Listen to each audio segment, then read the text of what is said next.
Benvenuti a Grand Hotel, oggi abbiamo veramente due ospiti d'eccezione qui con noi. Alberto Salvadori, il direttore di ICA, una delle realtà più interessanti dedicate all'arte contemporanea in Italia, e Michael Stipe, che dalla prossima settimana sarà protagonista con una importante mostra completamente nuova di arte visiva, quindi lo vediamo in una veste sicuramente innovativa.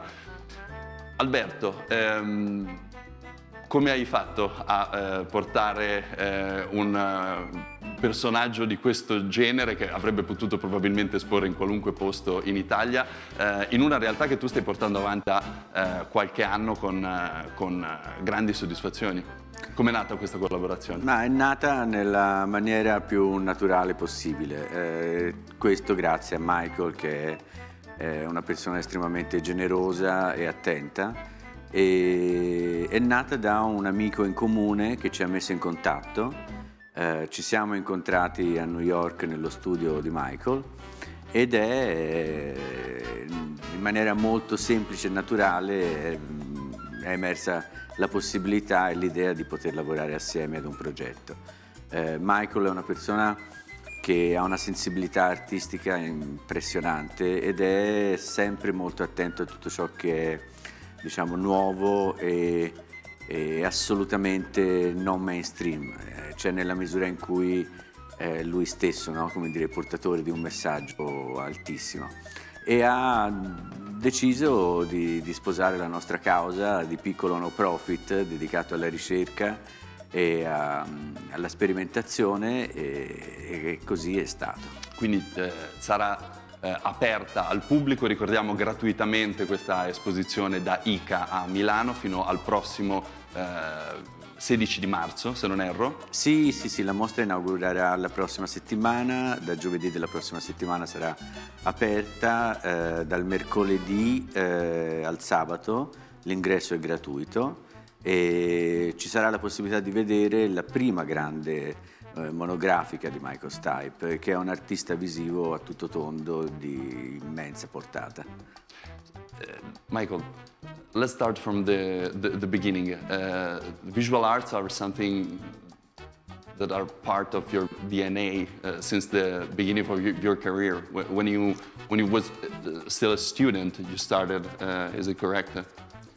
Yes, I studied art at college as a young man, but I actually started taking photographs as a 14-year-old. Okay. So photography and the visual arts have been with me since before music, actually. And then the music overcome, but you still yes. Cultivated this passion during all your life? Yes. Or it's a recent thing? The music took over in my life. Music is an extraordinary way to project ideas. It's very different emotionally from other mediums, but I find great joy in working in graphic arts and photography and visual arts. Sculpture is something new to me since 2007. It will be maybe unusual for the people to recognize you in this artist's life now, but what the public will find in this exhibition in Milano? Oh, I mean, I think anyone who knows me through my music and my voice will recognize the work. It's a part of a whole. It's a personal show. It's a show that showcase your feelings and your emotions and the power of weakness and of fragility of the human being. Is it something generic or particular?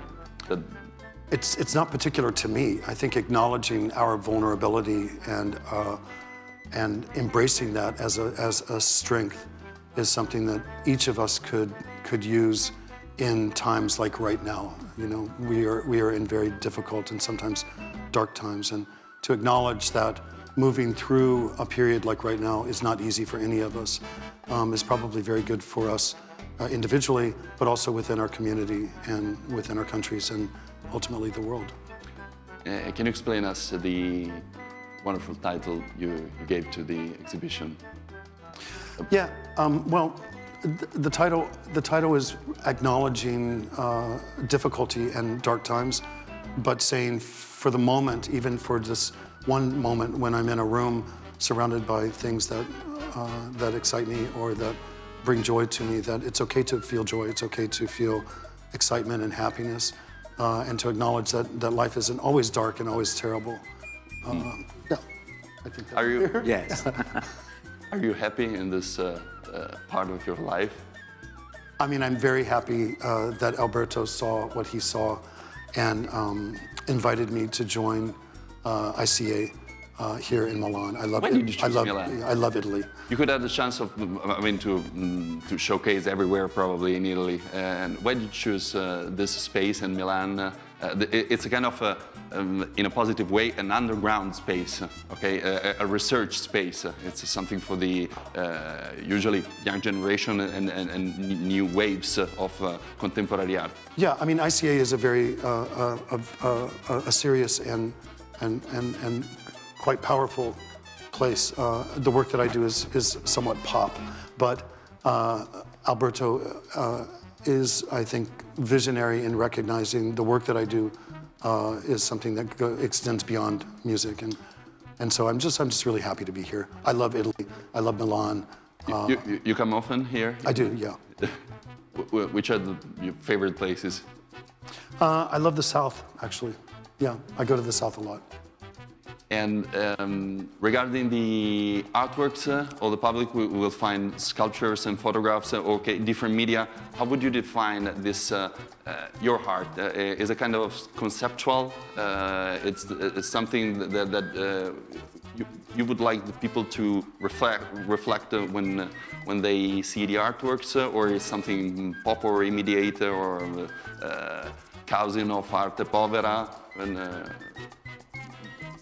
how would you define this specific research you did? Yeah, I mean, I would hope that people would find joy in the work, and whether you know the people in the photographs or not, there's something that I think is universal. The photographs always relate back to me and to my life, my very fortunate and wonderful life. But I think there's something there for everyone. It's really quite open. I believe that the arts should be available to all people. And so I try to express that through the work that I do. I have a question regarding that because I'm a bit curious. I'm a journalist and I basically cover visual art since I started to work. And I give you a few numbers. The Venice Biennale, that is probably the most important event we have here in Italy and maybe in the world regarding the contemporary art, reach 800,000 people of public in 9 months. That is more or less the same amount of when this event started in 1905, at the beginning of the last century. It used to reach 500,000 people, but the people used to go to Venice with a horse or by a boat or whatever. Because it was very contemporary. It was really spirit of the time. Right now, it seems like the contemporary art is pushing the public away. It's becoming something I don't understand. No, the people used to say, okay, no, there's a kind of barrier between the artist and the public, a small community. In the music, this is not. Because, of course, you need the public to be a musician. You need the public to be a writer. You need the public to be... as an artist, maybe it's a kind of much more close world. In these days, we have our base in Miami, the fair in Miami, that is a glamour event, but maybe not so dedicated to the public. But this is my impression. I would like to know what you think about this. If the evolution of the contemporary art of the last century separate the public. Well, I love the Biennale. I go whenever possible. And I've had some quite extraordinary experiences there, looking at art and embracing new ideas. I believe that art that speaks only to artists or only to academics and intellectuals is fine, but I want art that speaks to all people, and that's what I go to art for, an emotional experience. I go to music for an emotional experience. And so I hope that the work that I do not only can attract people from all over the spectrum, but also that, that there's something there that you can take away that relates to your life, that opens your eyes in a new way, makes you look at something in a different way, makes you think about something in a different way. And that's my hope. Do you have some masters you were inspired of from the past or from the recent past, somebody that influenced your work? Yes, well, very close by in Italy, Marissa Merz is a part of the show. There's an homage to her work, amazing, incredible Italian artist, and also Brancusi. There's a lot of references to Brancusi in the show at ICA. You go to museums here when you're here in Italy? Yes. You love it? Which Yes. are your favorite? Well, I went to the Prada Foundation the other day because I have two friends who have work currently in the show that's up there. And so I was happy to go see their work and see it in amongst the work of some of the great artists of the 20th century. The director of one of our magazines told me to ask you this question. If you have, if you can mention, because it's a column that they have in the last page of this magazine. It's called Passions. Which are your favorite 7 passions in life? 7 things that makes you feel not happy, but life is worth to live. You want me to list 7 things on television 7 right things. now? No, It's a lot, huh? I mean, it's a lot. It's a lot. It's too much. Well, the first thing I thought of is I love dogs. Okay. I don't like cats so much, but I love dogs. So dogs make me very happy. I love to eat. We share that passion. We both love food. I love art. I love music. I love theater.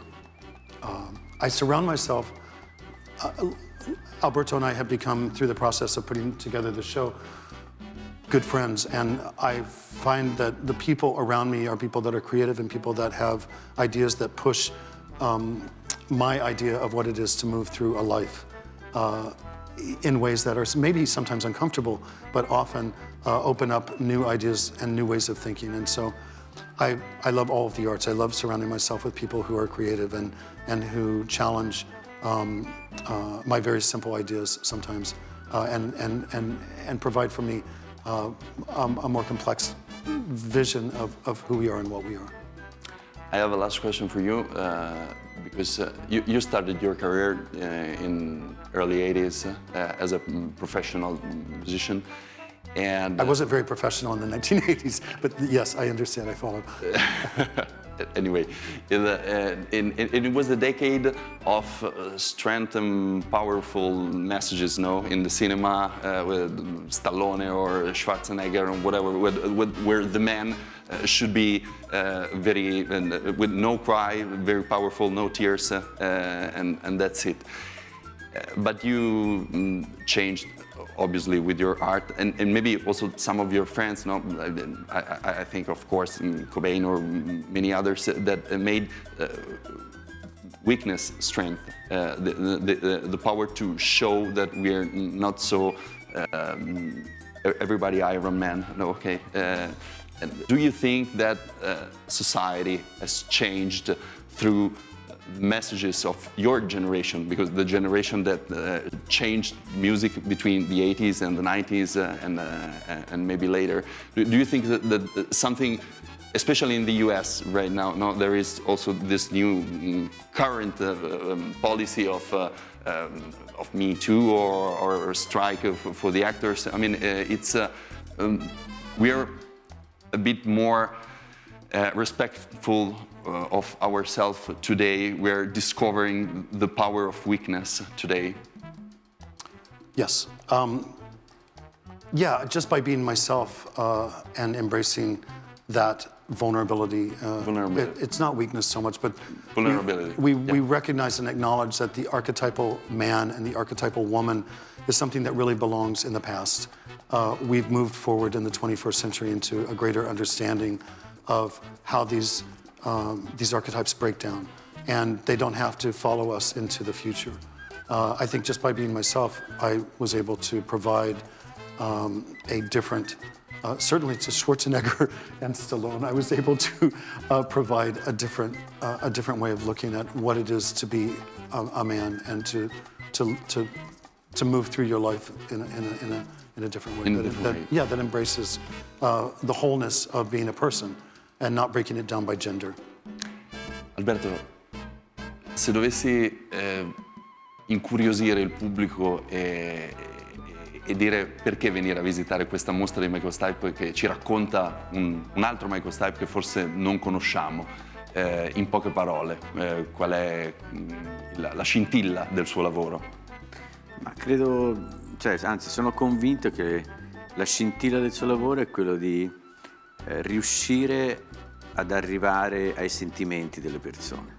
Come ci è riuscito benissimo con i suoi amici, con i R.E.M, per molti anni, come artista visivo ha la stessa qualità incisiva.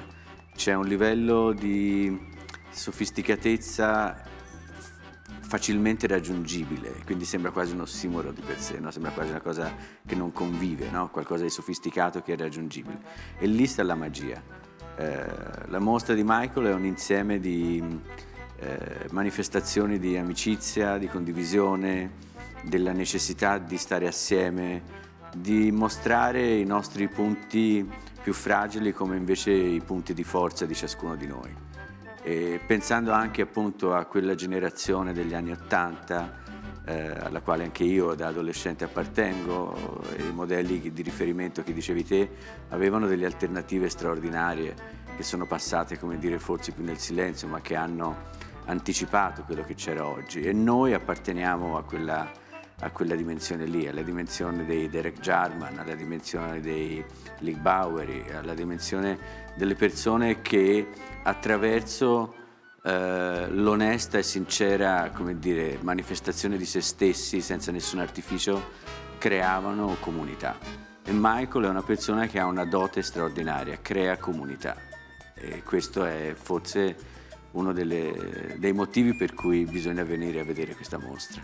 Io ti ringrazio molto e invito ovviamente tutto il pubblico di TV a andare da ICA a Milano a visitare fino al prossimo marzo questa straordinaria mostra dedicata all'arte visiva di Michael Stipe. Thank you very much for being with us today here. It was an honor and a pleasure, and thank you very much, Alberto. Thank you. Thank you.